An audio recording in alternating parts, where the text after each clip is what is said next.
Okay, people, we got a lot of One Piece greatness to get to, but I just gotta say, hands down, clap it up yet again for Oda. Clap it up, because at the end of the day, alone, one of the biggest things that's going on right now in the One Piece manga and the One Piece story in general, but particularly the One Piece manga, is the big battles that is going on with Sanji and Zoro. Zoro versus King and Sanji versus Queen. And is it just me, or did Oda play the most masterful trickaroo when it came to this, right? Because a lot of us for the longest time have been saying the perfect matchup is Zoro versus King and Sanji versus Queen. It felt like it fit. But as things are starting to unfold, as we're starting to learn more about each of their opponents, it almost feels like, even though we thought that those were the ones that should have fought, it should have been reversed. Now that I'm starting to look at it in particular, especially when we're diving more into King's heritage and what he actually is in comparison to what Sanji probably is, it feels like, if anything, maybe they should have been reversed. Now, don't get me wrong, there's a little bit that goes along with King, in particular the swordsmanship or whatnot, but then at the end of the day, it's also been showcased that King doesn't necessarily fully go into, hey, I'm a swordsman. So there's a lot that needs to be said when it comes to these things. But just again, clap it up to Oda with so many epic things that is happening in the One Piece manga between those battles still in the wings. Luffy versus Kaido yet again. Momonosuke's main struggle that he's trying to stop this giant freaking floating rock from falling down. Like, it's a lot of epicness, a lot of insanity, and a lot to discuss. The mysteries of what Sanji actually is in the One Piece story. What did his father, Judge, do to him, and why he shouldn't necessarily be completely worried. And this is something that I might blow your minds, maybe, possibly, in terms of what Sanji actually is, his fears, and what maybe should put him at bay at the very least when it comes to his fears, because there's something that people are probably overlooking at the very least when it comes to Sanji, again, being scared of what he might become. Not to mention, we got CP0 waiting in the wings, Rob Lucci. I mean, it is getting crazy. Killer versus Hawkins, Big Mom versus Kid. It never ends. The insanity, the epicness. Let's talk a little bit about that One Piece greatness.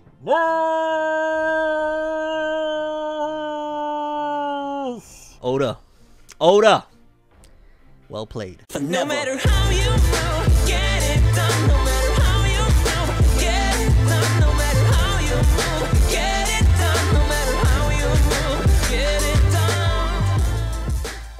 Okay, people, so in order to do this, we got to cover the latest 3 chapters of One Piece to really get a full scope of things, and also to start unlocking potentially some of these mysteries and just break down a lot of the insanity that's been happening in the manga as of recent. For starters, let's talk all the way back to 1027, because I feel like already right here with what I'm about to say might get a little rebel rousing going on. People might get upset, but just hear me out, because the chapter opens up, we see Cat Viper following him, defeating Peril Sparrow. Peril Sparrow's on the ground, Cat Viper is there, and he's talking, and one of the things that is said, I believe he's there with Wanda, one of the things that's said when Yamato starts monologuing about what's happening, looking at the sky, because following the big clashing again of Luffy and Kaido, the sky split to the point where the moon was visible, and it allowed the Minks to once again go into their true forms. So one of the things that was compared there was, Yamato said, man, I read this in Oden's journals. I read that when Whitebeard and Roger clashed, it split the heavens apart.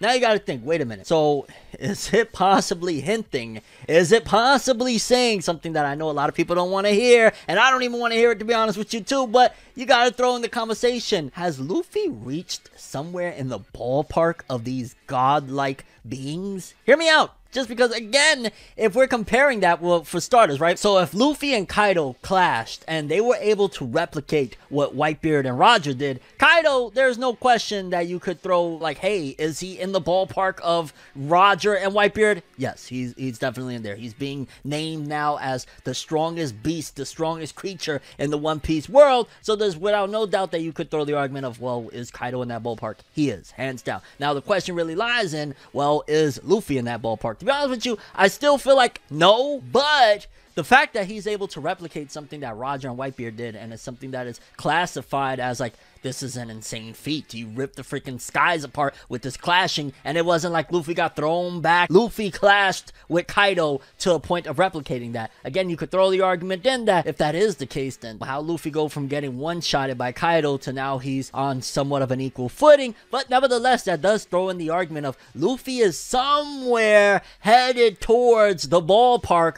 of Whitebeard and Roger if he's able to replicate something that they did while he's battling against Kaido, and actually held his ground against Kaido at that. It wasn't that this was all due to Kaido. Luffy held his ground. Luffy he's up there, fam. I don't want to say again because I just feel like it's still way too premature to say that Luffy is on the same playing field as a Whitebeard or a Roger, but the proof is there. I don't know, Oda. What are you doing? But Yamato reveals that she is still injured from that Thunder Baguia, as she should be, even though you're the daughter of Kaido, the child of Kaido. Nevertheless, you got hit with a Thunder Baguia. You better be bleeding. You better be going through it, okay? Like, that's Kaido. Like, he ain't no walk in the park, although you gotta commend that. She's alive, and she's just, like, suffering from, like, the pain, but she's alive and kicking and still maneuvering and still going through with this story. So, you gotta give props to Yamato. Like, she is her father's child, without a doubt. And Luffy basically orders Yamato, go help out that coward. He's, at this point, it looks like he's fed up with having to deal with Momo, him trying to push Momo to be that brave soldier that he wants Momo to be. But I ain't gonna lie, something that Momo said in 1027, you also got to take into account that it almost feels like it's Oda talking to the people that are pissed off that Momo is still doing the cowardice things of, oh my god, I'm scared and whatnot, where he says someone doesn't change their whole being in a few minutes. Like, so even though Shinobu used the power to make him this giant dragon, don't forget that she said, like, it's still going to have him with the same mindset. He's just going to have the outer exterior of, you know, that adult-like form. But ultimately as well, like, character development wise, it would be unrealistic, and it would be like, so you went from coward to hero in an instant. Like, I like the aspect of Oda is basically, I don't want to say preaching at us, but saying it would be unrealistic for his character to change, especially when Shinobu said, you're still going to be that child. You're still going to be a little kid in the mind. So what would have been the purpose of saying that if ultimately he would have just done the jump personality-wise as well? It is annoying. It does feel like, oh god, Momo, for real, we're still doing this, but it's realistic that, yeah, he's not going to drastically change in an instant when he was just, you know, 5 minutes ago crying. And I love the scene where Yamato is on Momo and Kaido is chasing them, and Luffy jumps and throws his legs around Kaido and starts choking and stopping Kaido in his tracks. I'm like, okay, okay, Luffy is not backing down. Although, and I'm going to say it, I've said it before and I got to say it again, Luffy needs to get this W already. Enough already. Like, at this point, I'm throwing in that Luffy needs to win. Like, whatever happens, which Oda has kind of been off-screening a lot of this latest bout, because we've seen, you know, time and time again, Luffy get his teeth kicked in. This time around, it looks like Oda's like, I ain't gonna show much. Hopefully, at the end, we just see, like, how Luffy gets the final W, because if he loses this time, again, sit it out. I'm sorry, Rubber Man. That's it. No more. No more after this. You better get the W. And I like that we got a little bit of more insight into how these dragons like Momo fly. That essentially is not that he's flying, is that he has to create these clouds and grab onto and latch onto the clouds. So that's how, like, when Kaido turns into his giant form and he's essentially looks like he's floating or flying in the sky, it's not that. It's that he's creating the clouds and using the clouds to kind of keep himself up. And that's also how Onigashima is kind of floating around and moving around. It's that it's on a cloud essentially that these dragons are, I guess, exclusive to creating in order to keep things afloat. However, because, which you gotta say, okay, that's probably also why Luffy is able to tango with Kaido at this point. Kaido is clearly injured, clearly losing power, because Onigashima is falling apart at this point, which signifies that Kaido's losing strength, which, okay, yeah, it needs to, especially if he's going to lose in this war. He needs to start showing some type of signs. I mean, for crying out loud, the Scabbards put in work on him. Luffy has fought him multiple times. All of the worst generation that we have here, Kaido, Kid, Law, Luffy, all of them, they've been throwing hands against him. At some point, we need to start seeing a chink in his armor. If not, what the hell have we been doing this entire time? So I'm glad that that is actually a demonstration, some sort of foreshadowing, an idea that there has been some effectiveness in everything that's been thrown at Kaido, because if not, I mean, when are we gonna finally start seeing anything? It's gonna just be ridiculous. So yeah, we need that. However, it also kind of forms a side quest in and of itself for Momo to have to do something and not stand around while Luffy is fighting, because essentially that sets up that, okay, now Momo's task is that he has to stop this giant bomb that has so much weaponry and artillery up there from falling, because if it falls, it's going to basically basically blow Wano to smithereens at that point. So it once again gives Momo something to do, which I kind of would have preferred more of, like Luffy on top of this dragon fighting Kaido to the death. I would have loved that aspect of it, but it seems that Oda has some different type of plans because again, he's moving Momo out the way, and now it's back to 1v1 with Luffy versus Kaido, which if Luffy's taken the L multiple times, I don't see what's going to be different this time around unless he whips out Gear 5th or something like that, because how many times is he going to try? He's trained, he went through Udon prison and everything, and he's still taking the L. I thought that the big differentiating factor that was going to allow Luffy this time around to kind of catch the W was going to be fighting alongside Momo, but if Momo's going to be worried about stopping Onigashima, again, what is going to be the deciding factor other than the fact that we see, if I can't remember, we'll get to it though, if it was 1027 or 1028, that Yamato is climbing back up to go fight alongside Luffy. So maybe it'll be Yamato, because other than that, what's changing from the last time 5 minutes ago that Luffy got his ass kicked? And I also like the fact that they're seemingly trying to stop this bomb, you know, this Onigashima from falling without notifying Luffy, because again, that's just going to be one more thing on his mind of having to worry about, like, oh, I need to do this quick. Like, yeah, give Luffy his time this time around. He needs every mental space to worry about just fighting. But the last act of that chapter, 1027, cuts to King versus Zoro, and it seems like King is giving Zoro a run for his money. At one given point, Zoro falls into Frankie's lap, and I'm like, yo, he's giving you the works, okay? It's not just gonna be an easy walk in the park, which thank God, because yeah, this is King and this is the big moment. Although, can you just imagine, just think about it for a second, Zoro right now is literally on borrowed time. It was that medicine that put him back in the fight, so kind of Zoro is on a timer. If you think about it, almost all of these people are on timers. Luffy's on a timer to beat Kaido because Onegashima's falling and it's gonna, you know, crumble and destroy Wano, so he needs to get this battle wrapped up quickly. Zoro is on a timer that whenever that medicine runs out, he's going to be completely incapable of doing anything against King, so he's on a timer. And then Sanji, we'll get to him in a bit because we don't even know what the hell is about to happen with Sanji, but the countdown to the end is truly in motion. And I love how at the very least Zoro is showing some progress in the battle, because King snaps. King goes buck wild because Zoro broke a piece of his mask, and nobody has ever seen King's face before, which makes you question, okay, what's going on with the heritage of this dude? Why is it such a big deal that makes him snap, that he don't want nobody to see his face outside of his armor? We know there's a little bit about the Lunarians, but I feel like as we're unraveling what's going on with Sanji and how it's been compared to him being a Lunarian, similar to what King is and King's heritage of his people and whatnot, I feel like we're going to get both. It's going to be like a double whammy essentially of their backstories. And honestly, the hairstyle that we see in the little thing, I wouldn't be surprised if there's some big connection between King and Sanji. What about Crazy Theory, which I doubt this, and this is just crazy. Don't say Fred World said this. Oh my god. This is just a crazy theory. Imagine like if King is Sanji's mom. Like that would be insane. Or King is Sanji's uncle. King is, you know, related somehow to Judge. King is Judge. That would be freaking insane. But as they're fighting, Zoro's using techniques such as Ultra Archer Tiger Hunt 3-sword style, and they go flying out of the freaking giant skull, which again, I appreciate the certain amount of honor that is trying to be attacked, because remember it was a few chapters ago where Zoro realized, oh well, you never really claimed that you were a swordsman, so I guess I gotta respect it. And then now yet again Zoro's like,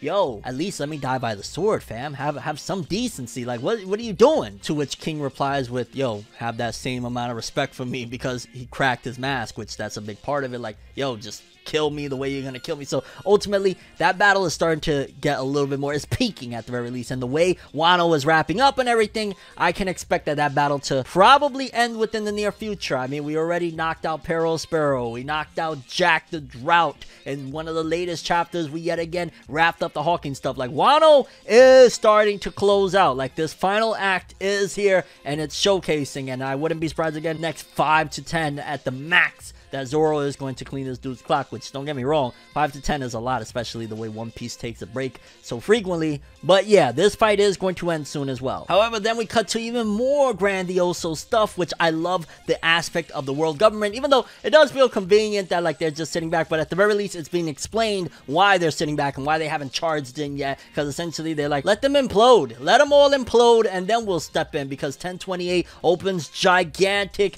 big plays with with the CP0, and I ain't gonna lie, seeing Rob Lucci, which we've seen little inklings, and he was in the One Piece Stampede film, so we've gotten little glimpses here or there of Rob Lucci, but in 1028, seeing him in full effect getting ready, and the things that he said, it kind of feels like, didn't we get rid of yo in Water 7 or Enies Lobby? Like, why are you still bothering our girl Robin? We'll get to it in a second. Because the chapter starts off mysterious, where somebody is on the Dendemushi speaking to another member of CP0 about what's going on with Momo and how there's this dragon that is, you know, fighting against Kaido. And the big kicker of it all is that there's a direct order that if Kaido falls, the government is going to immediately seize control of Wano. So something that they've been desperately doing, which showcases just how evil and corrupt the government itself is as well, that they want to step in, and they're not even worried about, yo, let's give Wano back its independence that it had prior to the Kaido and Orochi regime showing up and shit like that. They're like, no, once he's out of the picture, boom, we're taking over. Boom, we're gonna open up the borders, but for our own purposes, which... Ugh. And it gave us a little bit of a more insight on what the numbers are looking like now, which we're close to getting even. It's 12.5 thousand versus 8,000, and the numbers continue to decrease on the, you know, opposition side of things. I wouldn't be surprised if maybe the next time we get an update, it'll either be like 10 to 7.5, or it'll be even, dead smack even. Which I feel like once it hits that even point of like, yo, it's 7,000 to 7,000 or 6,000 to 6,000, that's when it's gonna speed up, and we're gonna eventually go from that to like, it's 6 to 1, boom, it's almost done. And then we're blessed with one more report. We get one more report on what's going on, that we want Nico Robin alive. Out of all the Straw Hats or whatever, that's the main purpose. She is very important to the future of piracy at that, because remember, it's very few and far between that you can find anybody that could read the poneglyphs, right? And the poneglyphs is a big key piece to everything, you know, all the weapons, all of the stuff that the government is scared of, their secrets, everything. Robin is able to read that, and that's again a few and far between trait in this world at this point. So getting rid of Robin means that no pirates, or very few pirates, are even possible at this point, following everything that's going on right now with the worst generation of figuring things out, understanding the truths of the One Piece world and all that jazz. So she is a key piece of, we get rid of Robin, these pirates, they're not going to be able to figure things out. It'll be the end of an era, and they won't be able to do anything moving forward. And we see Rob Lucci there, CP0. Like, again, I just thought to myself, like, yo, it's epic as hell, but we whipped yo Cheetah back in Enies Lobby. Why are you still here? Get out of my way. But we got 5 minutes on Namek. I mean, 5 minutes until Onigashima reaches the flower capital and falls apart and blows up. So yeah, we're getting some progress. I wouldn't be surprised if Oda is purposely doing the 5 minutes on Namek dance. What if it's like a TikTok challenge? 5 minutes on Namek challenge on TikTok. Oh my god. And then we see that Yamato is leaving Momo to stop Onigashima by himself as she climbs up the Skull Dome, which again, I can only imagine that she's trying to interfere and help out Luffy in his battle against Kaido, because what else is going to be the key factor to allow Luffy this time around to take the W? He's lost multiple times. Maybe it could be his daughter jumping in, and who knows, maybe we won't get that big next Straw Hat with his daughter, because he'll accidentally kill his daughter. I think Kaido is a psycho, but there's something in him that the reason why he's doing all this is like, my daughter better listen to me and respect me. Like, he wants to make Yamato, you know, the next Shogun of Wano and shit like that. So in his crazed, sick shit that he's doing, he does have a caring, but it's just more so a selfish thing, because it's like, my daughter is supposed to, my child is supposed to be the one. But yeah, I could see him potentially killing her on accident, and that's going to be a big deciding factor of him. Maybe at that point, who knows, he'll try and drop Onigashima on his own freaking head or something. But then we cut to one of the most important things that has been happening in One Piece lately, the Sanji versus Queen situation. And it wouldn't be nowhere near as impactful or as important or any of the sort if it wasn't for Whole Cake. Whole Cake, I feel like, is the arc that really opened up Sanji's backstory, opened up who Sanji truly is, because we always had the, you know, backstory of him and Owner Zeph, and how Owner Zeph saved him and, you know, lost a leg and all of that jazz. But once we got really the Germa 6-6 and, you know, Judge, and what Judge really did with his children and everything, that's where we started to understand a little bit more of like a lot of the things that just felt like, hey, it's One Piece, you know, just roll with the punches when it comes to Sanji. There was actually a science behind it. And again, Oda, big plays, making things where the nosebleeds that happened on Fishman Island, there was probably a science behind it. A lot of the Diablo Jambe of his leg going on fire, There was a science behind it. Oda was not playing, or at the very least, he's taking all of those constructs that he created and he's turning it into something that actually makes more sense than just, again, hey, it's wacky One Piece. Because Queen is trying to push Sanji to use the Germa 66 suit. He's obsessed with it. It's kind of like, you know, think Cell trying to push Gohan to use his powers. He wants to see it badly because he knew a little bit about Judge and he feels like, yo, I'm going to get this guy to snap. I want to see it. He used it against King. Why not against me? What, he thinks he's better? Like King is better than me or something? Which I ain't gonna lie, it's hacks because he's like, yo, it made you disappear.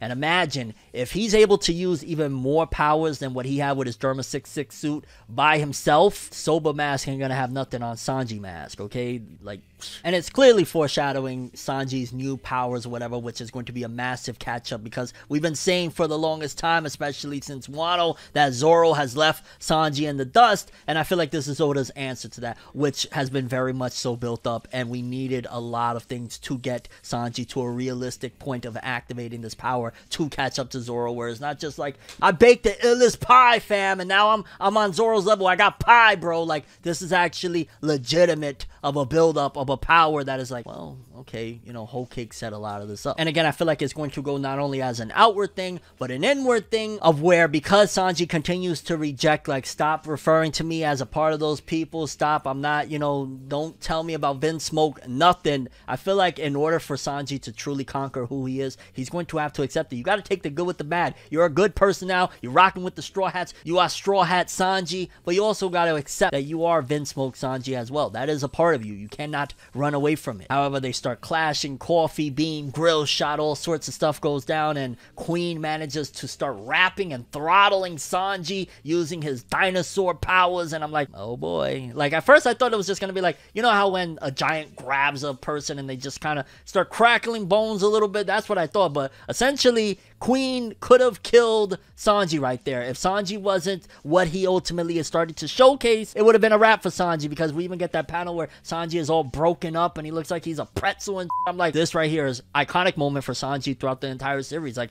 everything that Sanji is starting to unfold right here. This is, again, biggest stuff. Like, Oda has played around and trolled Sanji and trolled Sanji and trolled Sanji. It's finally starting to feel like the troll is on us. Like, he trolled us all along with everything. And I love how Queen is just the biggest idiot in the world, that he accidentally starts blasting off at them, and it's like, oh, you're just so stupid. I'm not gonna lie, like, it's hilarious how dumb Queen is. He's like, you know, the drunk uncle in the family. That's Queen. Because we see Sanji after he was throttled and everything, and again, like I said, he's all bent up and he looks like he's a pretzel or some shit. It's like, what the hell just happened? Again, if he was a normal person, he would have been dead. And going back into what I was saying about the inward problem, because we see that Sanji is actually, like, really disturbed by this. He's just begging himself and hoping and pleading that he doesn't awaken some latent ability that turns him like his siblings, you know, these heartless, cold people that his brothers, Ichiji, Niji, like his brothers are. And then the biggest thing that ultimately is like, okay, Zoro, he had, you know, the sword and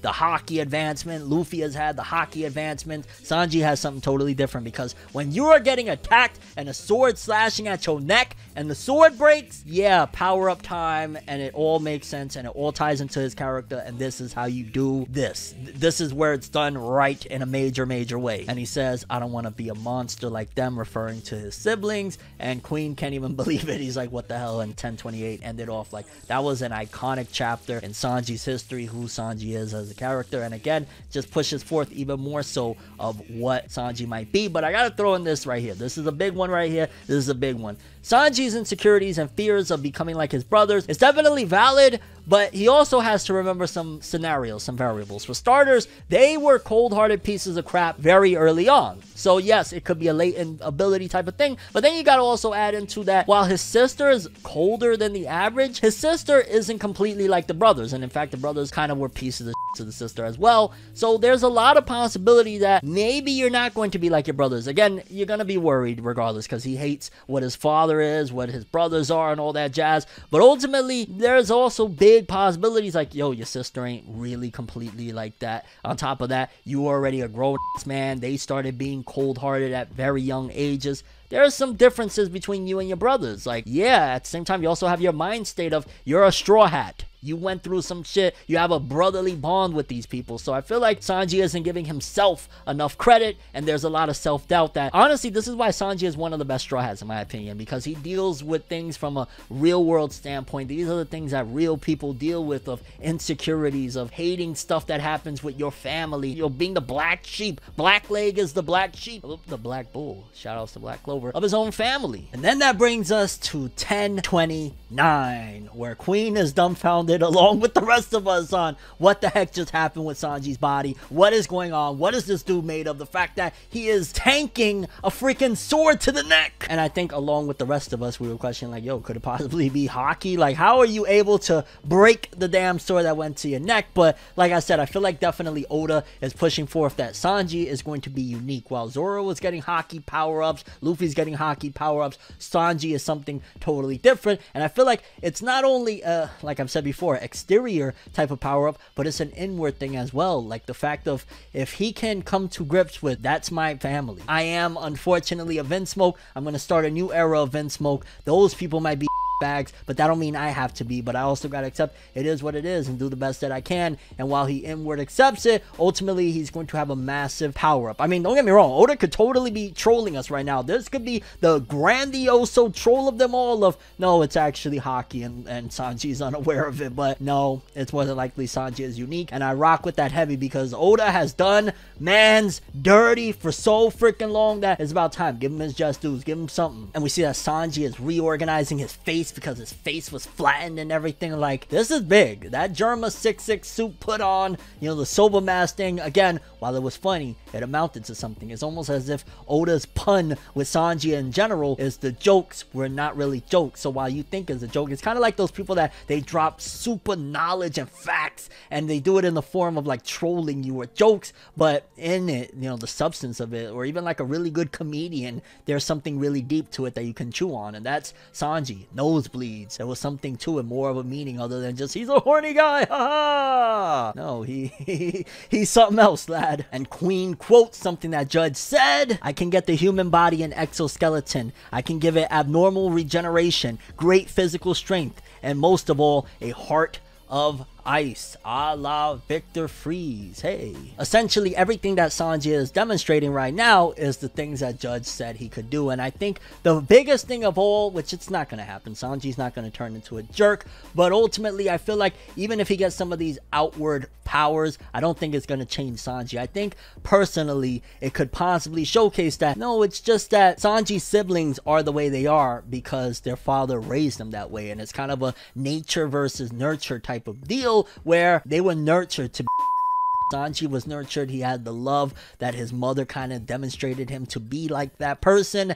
That's the difference. And maybe it's not that their cold-hearted nature turned them into that. They're just pieces of shit because their father was a piece of shit, and you're not a piece of shit. And that's why maybe Sanji will get all these grandiose abilities on some next level Frankie, but not Frankie Lunarian type of power-ups, which the more again we dive into him, the more we're going to dive into King and vice versa. Yeah, it's not going to mean that Sanji has to be a piece of garbage. He hasn't been a piece of garbage. He's a righteous person, won't even lay a finger on a woman. You think this guy is going to be like a cold-hearted person because the latent abilities have nothing to do with the way his father raised his other siblings. Like, that's not him. And again, like I said, Raiju, like, she's not a bad person, like, that much. I mean, I know I say that, I know she's done a lot of heinous things, but she had a better personality and she was a nicer kind of person than her other brothers. And I'm wondering just to what extent Sanji is going to be in terms of power, because like the way his body is starting to maneuver, it's like on some Kaido next level shit of like he's able to tank bullets. Like there was some fodder soldiers that started busting shots at him, and even that was just like, yo, what's going on here? Like Sanji, you know, a few chapters before this awakening, so to speak, would have been dead by bullets going through him. He's getting like a Kaido type of body, which again kind of pushes forth the Straw Hats to be what they need to be by the end of the series. Don't forget that we need to continue to elevate, right? If we're going to be the strongest, Luffy's the quote-unquote 5th emperor, if you go by fake news Morgan, like, yeah, we also need somebody like Sanji, you know, another person of the quote-unquote big three that used to be Luffy, Zoro, and Sanji to rise to the occasion. And for the longest time, it felt like Luffy was graduating, Zoro was graduating, and Sanji was getting getting left behind. And Oda was like, no, I had plans all along. But then we cut from that amazingness with Sanji's developments to another part of the story, which another thing that I felt like Oda really did Kid dirty. There's no denying that. I felt like throughout all of this, Kid was the weakest link between Kid, Law, and Luffy. Like, Kid has just been time and time again crapped on, and then now we had essentially a big reveal that even in this battle against Big Mom, he was handicapped because of what Hawkins did, and how Hawkins had essentially the straw doll made of Kid, that if Killer was to attack, he's attacking Kid essentially instead of just attacking Hawkins. So it was just like blow after blow, and I'm still gonna say right now, I don't necessarily expect Kid to get the big W completely against Big Mom. There needs to be a lot of logic behind it, but ultimately one of the big things that he came to New World to do was take down an Emperor, and I truly believe now it's starting to feel like he's going to be able to do it. It's going to take a lot, and again, I don't want no BS, but that'll probably be the big payoff looking at it now of Kid has looked like a wimp. Kid has looked horrendous, down horrendous. Yo, the seeds that have been planted so long, almost more grandiose than the people that have been epic all this time. That's some master pen, bro. Like, his pen is goated. Oda with the goat pen, because we even see somebody that, again, Law was looked at as epic throughout everything, right? But even as he's trying to battle Mama, and he's even talking to Kid, talking about, yo, you useless in this battle, what's going on? A combo between Big Mom and Prometheus got Law and Kid on the ground, and Law, you kind of useless now too, fam. You was talking all that. I mean, don't get me wrong, you were putting up a fight, but, and also he didn't know what was going on with Kid. He's just like, what is it with you with these headaches? What's going on? Kid doesn't even know what's going on at that point, which I like that it extends and adds to the bond between Killer and Kid, that unbeknownst to Kid, his mans has his back, and his mans is risking his life and going in an all-out battle against another one of the people that betrayed them, Hawkins. Because we cut to Killer and Hawkins, and Killer is pleading with Hawkins, please let my mans go, let's have a fair one, and Hawkins like, nah, which I wonder, was the card that Hawkins said all along ago that, you know, somebody's going to die, this card is basically like the death card, so to speak, was he referring to himself? Because something that Killer said of, yeah, I bet you regretting that you betrayed, it was all to try to avoid this future where you die, and here we are at this future. So I'm wondering if that card all along, I can't remember if he said it wasn't him or not, but was that card saying that Hawkins was going to die and it wasn't anybody else? Because then if that's the case, then it's kind of sad how you basically betrayed your mans, all like Scratchman and Pooh and him, pathetic, you know, they both betrayed the alliance that they formed, and essentially it was for naught. Like, you was going to fall into fate's hands regardless, no matter how you try to maneuver. This was your destiny to take that L. And you can see that at the end of the day, a lot of it, the regret has to be that Hawkins was shook. He was like, there's no way to defeat Kaido or Big Mom. Like, if you give up now, I'll put in the good word. Ain't nobody giving up, man. Just because you folded, that don't mean nothing. We don't bend, we don't fold, we don't break. You know what I'm saying? Is Kid way? Oh, that's so lame. I don't know. Kid, just get the up. And then this is where Killer outmaneuvers Hawkins, which it's very basic if you think about it. It's something so simple, and yet caught Hawkins off guard, considering Hawkins can see the future. It's kind of amazing that he's like, wait a minute, so if I attack you and there's no proper conduit, what happens with that? And Hawkins didn't even understand what the hell he was saying, and then boom, epic art, epic shot. This is going to look great in the anime. I can't wait to see it. Killer slices off Hawkins' arm that Kid doesn't have, so essentially it couldn't do nothing. I guess if Kid had like the fake arm, it might have detached it or something, but essentially Hawkins takes a massive L right there already, and I'm like, let's go, baby. Killer, he's been through a lot too. For like a quote-unquote side character or a lesser of importance character, Killer's been through one hell of a ride. Kamazo Killer, eating the smile fruit and all of that jazz, and he's still doing the damn thing, so props to Killer. And then once he makes sure that, okay, is there any other lives that you have, you know, basically having your back aside from Kids, and he's like, no, that's the only one. And then he finishes, like, honestly, that was really dope. It wasn't the most important thing in the world, but yet again, if you think about it on the progression side of thing with all the subplots, because Oda had like subplot after sub, there's like plot, like this is another one down, pushing forth that Wano, while it still has a little bit to go, it's wrapping up. We got Perospero out the way. We got a lot of people, battles, and all of that jazz starting to come to a close, and this was another pretty significant one. People of the worst generation, people that had that big alliance, Killer, one of, you know what I'm saying, the supernova, it's starting to end. And I love how Hawkins seen the future. He should have just had like a card that said L. That would have been the most hilarious. I know it was the tower, but I wish it was just a card with an L sell on it because he uses Spin and Sonic, and that's a wrap for Hawkins. And Killer says basically, kid, you got it, partner, I did it for you. So again, cementing their bond and just in general, Killer getting it done. And I think that's going to be the end for Killer doing anything epic in this, but I'm glad that it wrapped up in a good way. And again, it was strategy, man. I love that it wasn't just like, I love Kid, I'm gonna defy all odds. Like Oda giving a really good close to the battle. And